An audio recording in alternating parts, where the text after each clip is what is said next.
네, 오늘은 창세기 아브라함의 생애에 나타난 하나님의 메시지 듣는 네 번째 시간입니다. 제목은 승리자 아브라함. 창세기 14장에 있는 말씀을 보도록 하겠습니다. 1절에서 3절 제가 읽도록 하겠습니다. 당시에 시날 왕 아므라벨과 엘라살 왕 아리옥과 엘람 왕 그돌라메올과 고임 왕 디달이 소돔 왕 베라와 고모라 왕 비르사와 아드마 왕 시남과 스보임 왕 세벨과 벨라 곧 소알 왕과 싸우니라. 이들이 다 시딤 골짜기 곧 지금의 염해에 모였더라. 로마서 요한복음과 번갈아 가면서 창세기 아브라함의 생애를 살펴보고 있습니다. 아브라함은 믿음의 조상이라고 합니다. 믿음으로 사는 것이 무엇인지를 믿음이 좋아서 믿음의 조상이 아니라 믿음으로 산다는 것이 무엇인지 샘플로 주어진 인물입니다. 믿음으로 산다는 것, 하나님의 사람으로 산다는 것은 무엇일까요? 우리 첫 번째로 가나안 전쟁에 대한 이야기를 잠깐 말씀드리도록 하겠습니다. 아브라함이 살고 있는 가나안 땅에서 전쟁이 일어납니다. 북방 연합군과 남방 연합군이 전쟁을 합니다. 남방의 나라들이 북쪽에 있는 왕 엘람 왕 그돌라메오를 12년간 섬기다가 배반하죠. 그래서 북쪽에 4개 연합군이 남쪽에 5개 연합군을 쳐들어옵니다. 그러니까 주변에 있는 나라들을 막 쳐부수면서 남방까지 진출합니다. 그래서 홍해 근처까지 파죽지세로 정복하는데 지금 염해 근처에서 남쪽 5개 나라와 대치하고 있는 상태에 있습니다. 그러다가 북방 연합군이 승리합니다. 그리고 남쪽 특별히 소돔과 고모라에 있는 사람들 재물, 양식 다 가져가고 특히 소돔과 고모라에 소돔에 살고 있는 아브라함의 조카 롯 식구들까지 다 포로로 잡아가는 사건이 일어납니다. 그것이 가나안 전쟁이 일어났던 어떤 사건입니다. 근데 그 다음에 이어지는 전쟁의 양상을 한번 보겠습니다. 조카 롯이 함께 잡혀갔다는 말을 듣고는 아브라함이 한 행동을 한번 보겠습니다. 14에서 16절을 보십시오.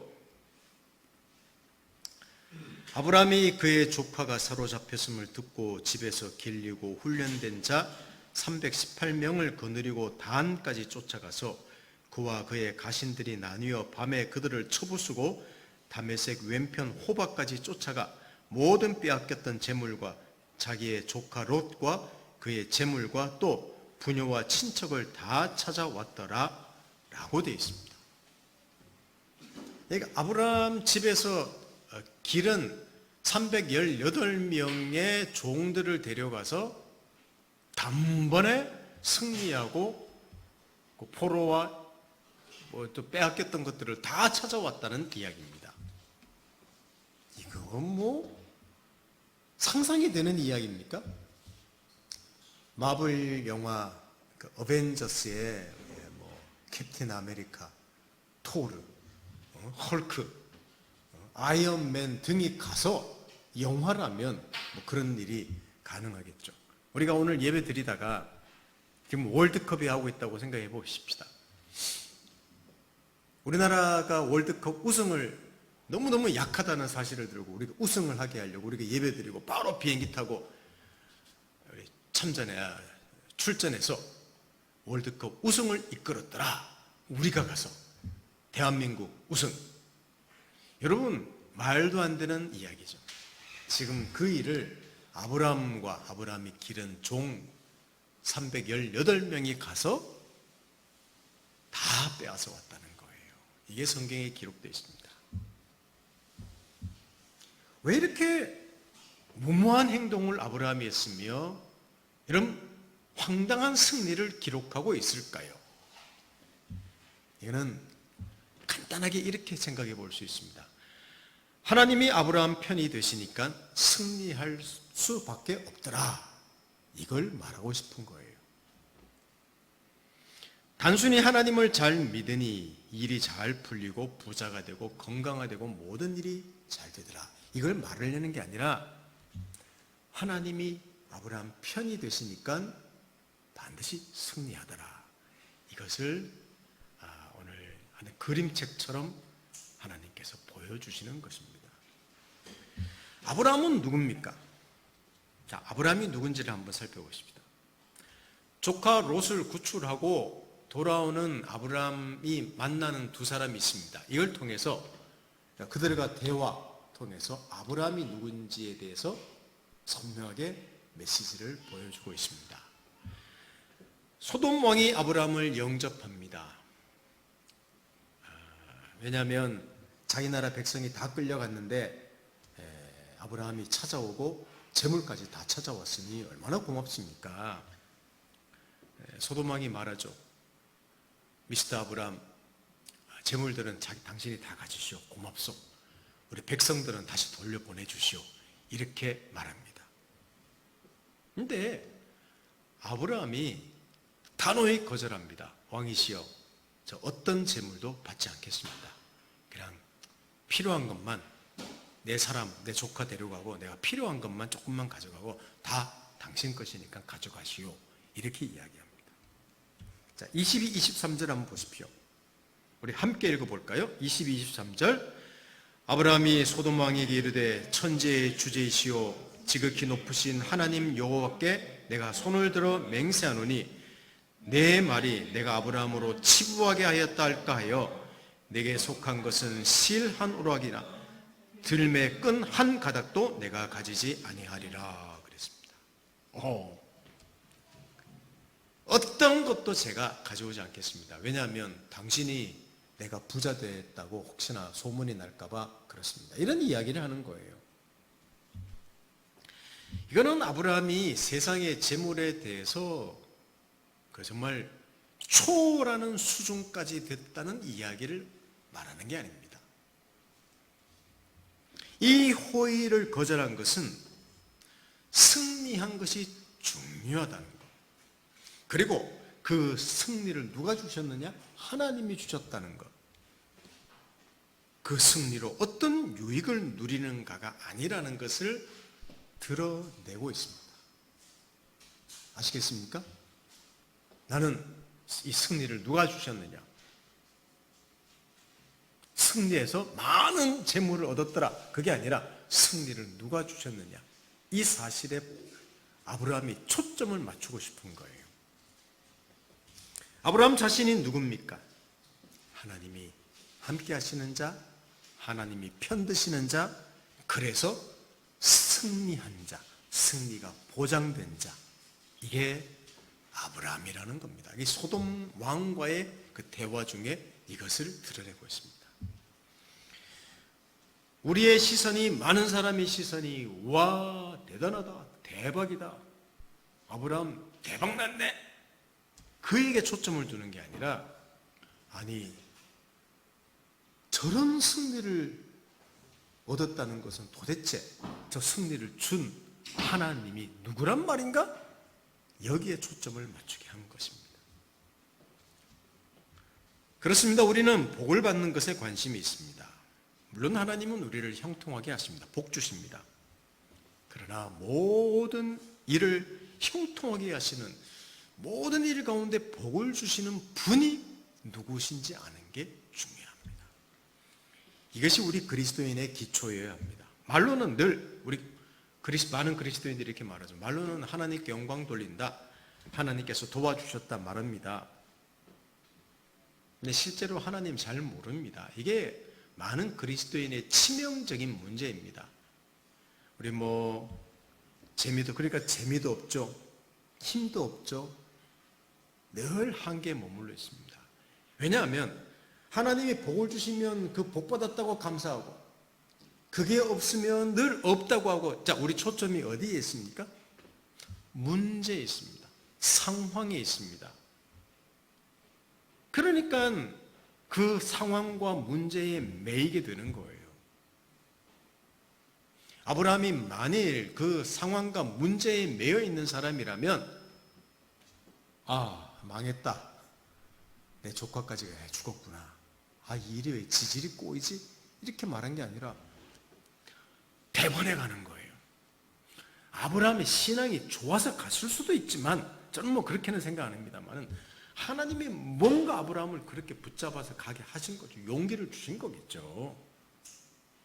야, 내가 너 붙들마 가라.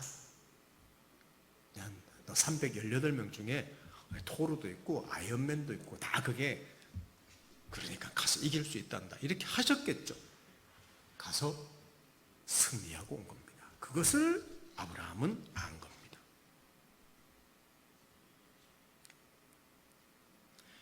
이런 우리가 그래서 수많은 과정을 겪게 하는 것은 하나님을 알게 하려는, 하나님을 경험하게 하려는 하나님의 일하심입니다. 자, 소돔 왕과의 대화에서 아브라함이 누굽니까? 자, 승리한 게 아니라 하나님이 내 편이라서, 아브라함 편이라서 승리하는 사람이라는 것, 아브라함도 초점을 맞추고 있고 그것을 이야기하고 있습니다. 그런데 물론 순서상으로는 조금 더 일찍 만난 사람이 있습니다. 좀 독특한 사람이라서 제가 뒤로 보냈습니다. 18절에서 20절을 보십시오. 살렘 왕 멜기세덱이 떡과 포도주를 가지고 나왔으니 그는 지극히 높으신 하나님의 제사장이었더라. 그가 아브라함에게 축복하 이르되 천지의 주 되시오 지극히 높으신 하나님이여 아브라함에게 복을 주옵소서. 너희 대적을 내 손에 붙이신 지극히 높으신 하나님을 찬송할지로다 하며 아브라함이 그 얻은 것에서 10분의 1을 멜기세덱에게 주었더라 라고 하는데, 살렘 왕이라고 하는 이름이 멜기세덱이라는 사람이 아브라함을 또 맞이하는 장면이 나옵니다. 근데 여기 보시면 지극히 높으신 하나님의 제사장이라고 하고 있죠. 떡과 포도주를 가지고 나옵니다. 아브라함 일행을 맞이하고 축복합니다. 그리고는 지극히 높으신 하나님을 찬송하라 라고 말하는 게 사실 이 멜기세덱이라는 사람의 핵심적인 역할입니다. 그랬더니 아브라함이 그에게 11조를 드렸다. 자, 성경에는 멜기세덱이라는 사람에 대한 설명이 별로 없고 좀 특이하게 히브리서라는 신약 성경에 예수 그리스도에 대한 설명을 하면서 요 멜기세덱에 대한 이 언급을 잠깐 한 내용이 나옵니다. 자, 요거 한번 읽어보십시다. 히브리서 7장 2절 3절 한번 볼까요? 좀 어려운 내용인데 뭐 황당하면 황당한 대로 보면 됩니다. 자, 히브리서 7장 2절 3절 같이 읽어보겠습니다. 2절 3절 아브라함이 모든 것의 10분의 1을 그에게 나누어 주니라. 그 이름을 해석하면 먼저는 의의 왕이요 그 다음은 살렘 왕이니 곧 평강의 왕이요 아버지도 없고 어머니도 없고 족보도 없고 시작한 날도 없고 생명의 끝도 없어 하나님의 아들과 닮아서 항상 제사장으로 있느니라 라고 멜기세덱을 설명한 본문이 나옵니다. 자, 금방 읽었던 내용 좀 황당하지 않습니까? 뜬금없는 사람입니다. 왕인데 제사장이라고 하고 사람인데 부모도 없고 족보도 없고 그 이상하지 않습니까? 사람이면 족보가 있어야 되는데 없어요. 부모가 없어요. 심지어는 하나님 아들과 닮았다고 이야기합니다. 이게 구약에 황당했던 그 인물을 신약의 히브리서 기자가 설명한 내용, 성령께서 가르쳐준 내용입니다. 그렇습니다. 우리 제가 복잡하게 설명하지 않습니다. 답부터 말씀드린다면 아브라함을 맞이한 이 살렘 왕 멜기세덱이라는 인물은 하나님의 아들 예수 그리스도였다고 볼 수 있습니다. 구약에 나타나신 하나님의 아들. 맞습니다. 아브라함은 하나님의 아들이 함께 준 인생입니다. 이것을 반복해서 자꾸만 드러내시는 것이죠. 하나님께서 아브라함에게 근거와 원인이 있는 것이 아니라 하나님이 함께하여서 생명과 승리와 복을 누린 사람이란다. 이걸 드러내 주십니다. 멜기세덱이 반복해서 지극히 높으신 하나님을 찬양하라고 하죠. 맞습니다. 아브라함은 지극히 높으신 하나님이 함께 하셔서 그 인생이 복받은 인생이라고 말하고 있습니다. 그래서 10분의 1을 드렸다는 말은 이 말입니다. 제가 얻은 것 모든 것 하나님이 주셨습니다. 하나님이 내 편이라서 제가 승리합니다. 하나님이 저를 이끌어 주시고 함께 하셔서 제가 잘 살 수 있습니다. 모든 걸 얻습니다. 생명을 얻습니다. 이 고백이 10의 1띠를 드렸다는 고백이에요. 아브라함의 신앙이 좋아서 11조를 드렸구나 아니라 그의 하나님이 누구신지에 대한 고백을 한 거예요. 맞습니다. 사랑하는 성도 여러분, 하나님이 붙잡은 인생이 누구냐? 아브라함입니다. 이게 아브라함을 통해서 이런 사건을 통하여 반복해서 하나님이 드러내시는 그림입니다. 우리는 우리 일상의 삶을 삽니다. 우리가 매일매일 선택하며 살아가고 있습니다. 평범하죠? 그런데 우리는 조금 다르다고 한다면 일주일에 몇 번 교회에 나옵니다. 예배도 드립니다. 밥 먹을 때 잠시 묵상을 하죠. 기도하죠. 그리고 말끝마다 기도하겠습니다. 이게 우리가 보통 사람들과 약간 다른 부분입니다. 나머지는 똑같아요.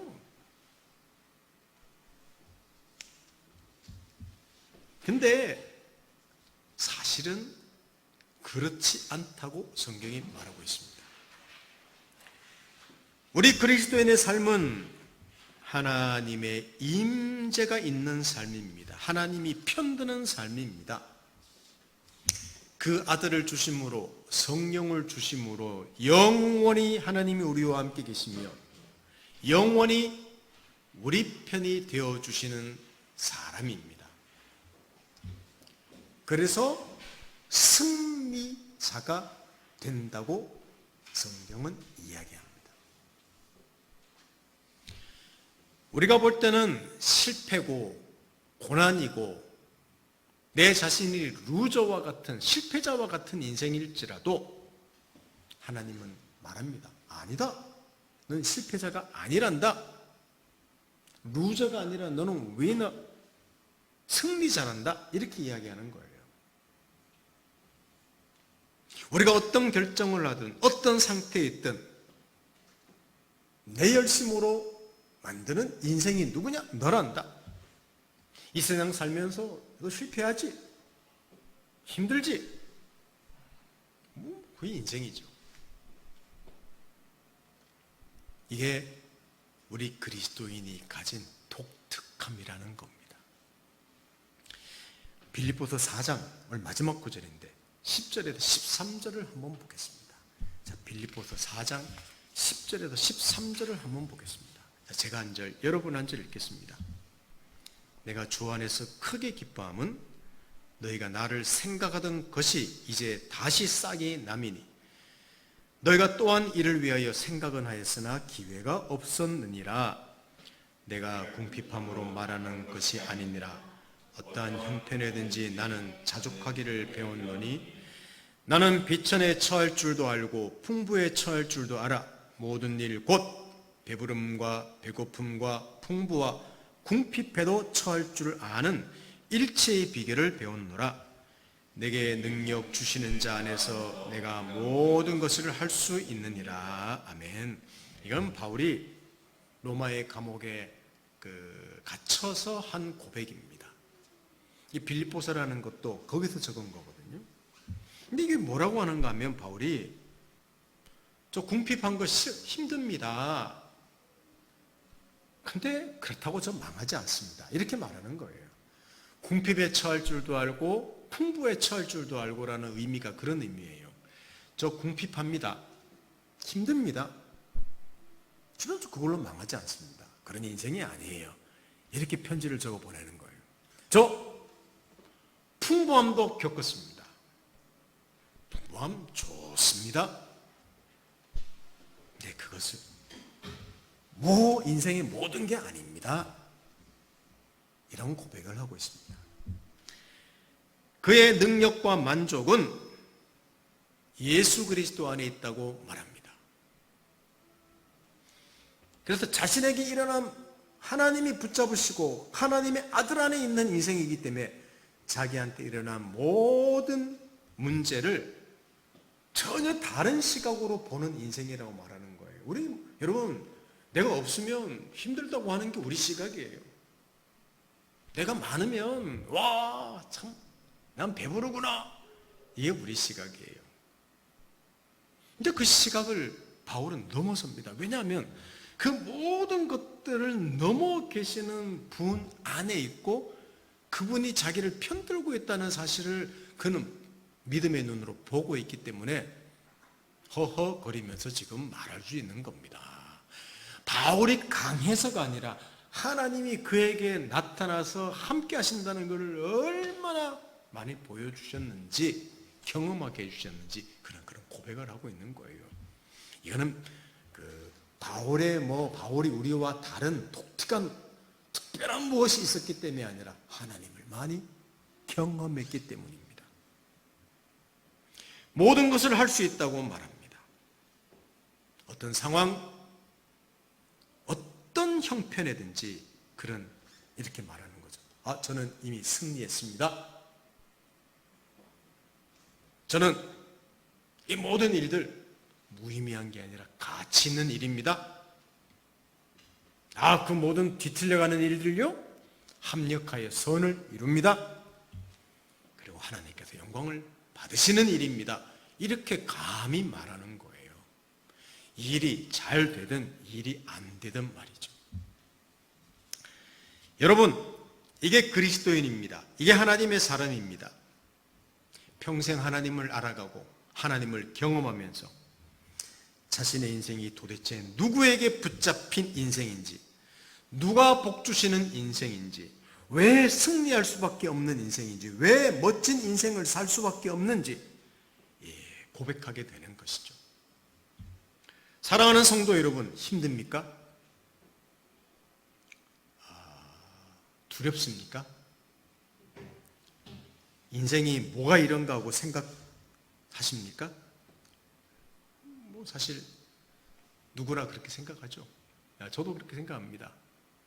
인생 60 사는 동안에 그냥 젊을 때 아무것도 모를 때는 그냥 허허하려고 혈기로 살죠.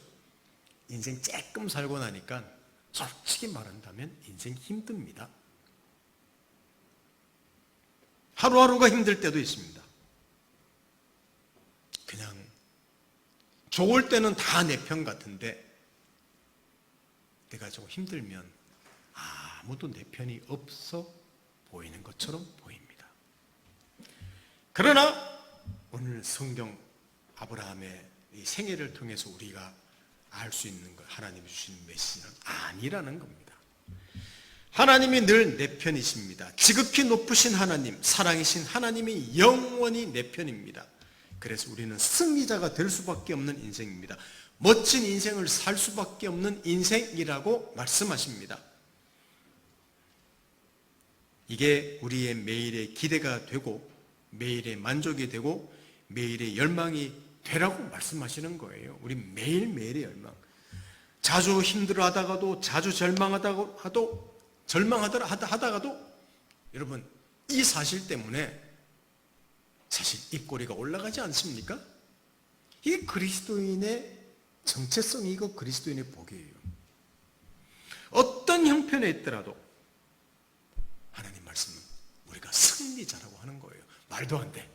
아니, 내가 승리자라니. 아니야, 나는 실패자인데, 아무것도 없는데, 되는 것도 없는데, 미래가 불확실한데.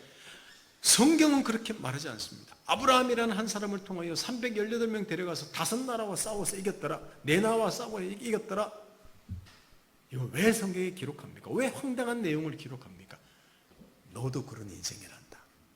말씀하는 거예요.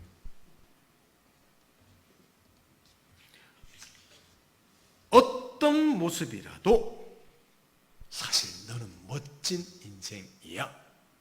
이게 하나님의 메시지고, 어떤 모습이라도 나는 망했구나. 이거는 우리의 생각이라는 말이죠. 집이 생겨서가 아닙니다. 멋진 차가 생겨서가 아닙니다. 좋은 옷을 입어서가 아닙니다. 맛있는 음식을 먹어서가 아닙니다. 물론 이런 것들이 있으면 좋죠. 행복하죠. 지극히 높으신 하나님이 붙잡으시는 인생이기 때문에 내 인생은 멋지다, 나는 승리자다, 이렇게 말할 수 있다고 성경은 이야기합니다. 그리고 이런 인생을 사실은 매일매일 확인하면서 살아간다는 것, 저는 이것보다 축복인 것은 없다고 생각합니다. 하나님이 나한테 기도했더니 응답을 하셨더라. 하나님 좋은 집을 주셔서 감사합니다. 멋진 인생이긴 해요. 어떤 문제를 해결하기를 바랬는데 하나님께서 도와주셔서 문제를 해결했더라. 감사한 인생인 것이죠. 멋진 인생이죠. 그러면 여러분, 내가 기도했는데 아무 응답이 없더라. 계속 고난에 있더라. 나의 무능한 것만 보이더라. 이것을 알게 되면 어떻습니까? 그러면 우리가 실패자입니까? 생각해 보십시오. 가서 나가서 죽어야 됩니까? 물속에 빠져 죽어야 됩니까? 아니란 말입니다. 내 인생을 굳게 붙잡고 계신 분이 여전히 계시더라. 이것을 창세기부터 요한계시록까지 어떤 성경을 읽으면서 요새 욥기 묵상하고 있죠. 그렇게 하나님을 잘 믿고 인격적으로 뛰어나고 세상에 그런 사람이 없을 정도, 심지어는 부자까지, 인간관계도 좋은 사람이에요. 그런데 하루아침에 모든 걸 잃습니다. 그가 한 고백, 욥기 1장이 한 고백, 주신 분도 하나님이시고 취하신 분도 하나님이십니다. 이야, 멋진 고백 아닙니까? 그 고백으로부터 시작해서 수많은 갈등 속에서 결국은 하나님이 함께 하시며 그 인생이 얼마나 위대한 인생인지를 발견하는 욥기입니다. 인생의 깊이를 알 수 있게 하는 것이 욥기라는 말이죠. 묵상이 기대가 됩니다. 욥의 차이점은 뭡니까? 우리하고 일이 잘 풀렸더니 하나님께 감사했고, 일이 안 풀렸더니 망했더라가 아니라 모든 것을 붙잡고 자기와 함께 하시는 하나님이 있어서 내 편이 되어서 나는 감사할 수 있다, 이 문제를 극복할 수 있다, 이 고백 아닙니까? 그러면 이런 인생을 매일매일 확인하며 사는 인생, 말씀 보면서 기도하면서 사람들과 관계해서, 이거는 진짜 복된 인생이에요. 저는 그렇게 생각합니다. 저도 그렇게 더 되고 싶습니다. 어떤 축복보다 위대합니다. 이게 그리스도인의 특권입니다. 이것이 하나님 사람의 자랑입니다. 이게 예수 믿는 사람의 영원한 사실은 투자라고 할 수 있습니다. 오늘 짧은 설교지만 이 아브라함이 황당한 전쟁에서 승리한 내용을 통하여 하나님께서 담아내신 메시지를 우리를 향한 메시지인 줄 아시고, 우리 이 참 험한 세상, 또 아무것도 가진 것 없어 보이는 우리 인생이 매일매일 위대한 인생임을, 멋진 인생임을 확인하면서 살아내는 우리 인생 되면 참 좋겠습니다. 함께 기도합니다. 하나님 아버지, 교회 와서 예배드리며 우리가 무엇을 합니까? 얼마나 우리가 열정이 있으며 얼마나 진실되며 얼마나 가진 것으로 하나님께 드려야 될지요. 사실 아무것도 아님을 고백합니다. 하나님이 내 편이 되셔서, 하나님이 우리의 보장이 되셔서 우리 인생을 이끌고 계신다는 그 사실 속에 우리가 승리자가 되고 우리가 만족하는 인생을 살 수 있고 멋진 인생임을 고백하면서 오늘 아브라함을 통해서 주시는 이 메시지를 우리가 깊이 이해하며 우리 인생 매일매일 삶을 기대하며 사는 인생 되도록, 저 입에서 긍정적인 말이 나오는 인생 되도록 저희들을 축복해 주십시오. 예수님의 이름으로 기도드립니다. 아멘.